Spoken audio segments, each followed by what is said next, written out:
With Cyberpunk 2077 on the verge of its launch, fans are getting hyped to get as much information as they can about the game. And if you think you know everything, chances are you might be wrong. With the release date of the game, what now seems to be in the title itself, we decided to fill you in with some details.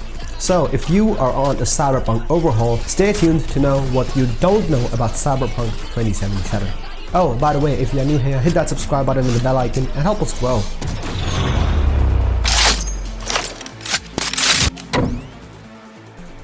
Number 10. Gender control is diverse.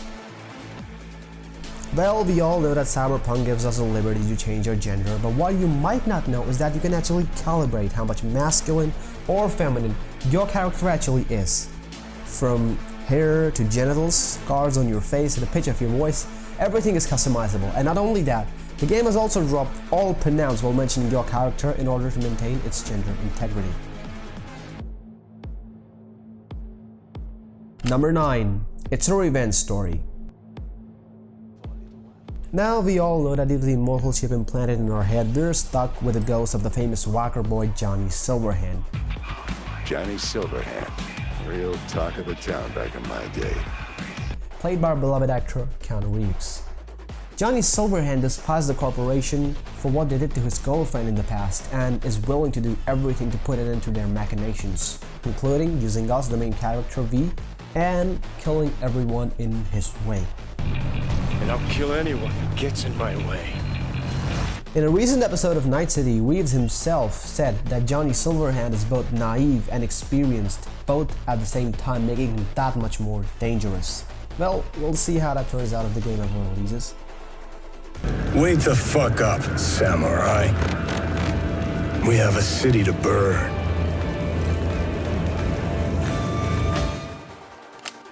Number 8. You can change your life path anytime in the game. Choosing a life path is crucial in shaping your character in the game, and in the beginning you are also prompted to choose one of the 3 life paths, the corporate, the nomad, and the street kid. But even after you choose a path, you can change it in midway, giving you full flexibility over your character's backstory. Well, there will be consequences to betray one life path for the other, but at least we have the option. Number 7. The empathy system. At first glance, the skill tree in Cyberpunk 2077 looks like any other game, but there is a lot more to it than meets the eye. Cyberware is what gives each character unique abilities and overall strength, but there is a limit to what a body can take. Too much cyberware and your body will lose control and empathy. To increase the amount of cyberware you can implant, you need to increase your empathy, which makes the game that much more challenging and interesting. Increased empathy means more cyberware.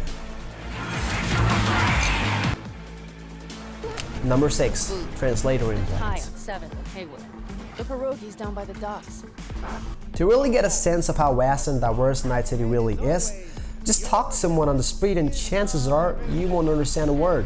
Each character in the world is not only unique in biology but also in language.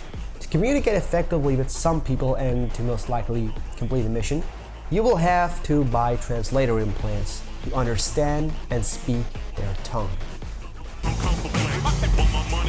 Number 5. The game is not FPS. Yes, the game is primarily played from a first-person perspective, and yes, you shoot oftentimes, but that does not make it entirely FPS. There is so much more that you can do with cyberware in the game, including beating the hell out of enemies using gorilla arms, watching bullets in slow motion with eye implants, hyper reflexes, hacking, and the list goes on. So calling it a first-person shooter is a bit of an undershoot. And each other. Take this. Number 4. The ricocheting system.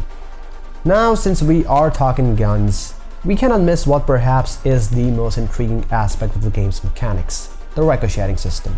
Now, this is not something entirely unprecedented, but with the inclusion of cyberware, it will be a whole lot interesting to see how different elements synergize. Maybe a see-through eye to take an enemy down taking cover, or hacking environmental elements to ricochet bullets to a certain target. Anyway, it's all speculation, but it will be cool to see that happen.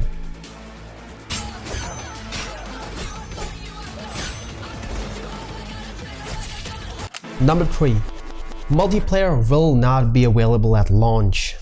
Although it was not originally planned, but multiplayer will not be available at launch and neither will be any microtransactions, as it will take away from the game's core experience, says CD Projekt RED. Number 2. Multiplayer will eventually come. According to CD Projekt RED, Cyberpunk's multiplayer is a AAA component in its own and is expected to release sometime in 2021, along with all other microtransactions.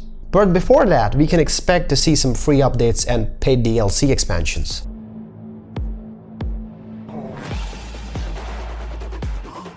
Now, before we move to number 1, make sure to hit the subscribe button and the notification bell so you don't miss out on what's coming. And also, if you enjoyed the video, hit that like button. Number 1. The game is not entirely next gen.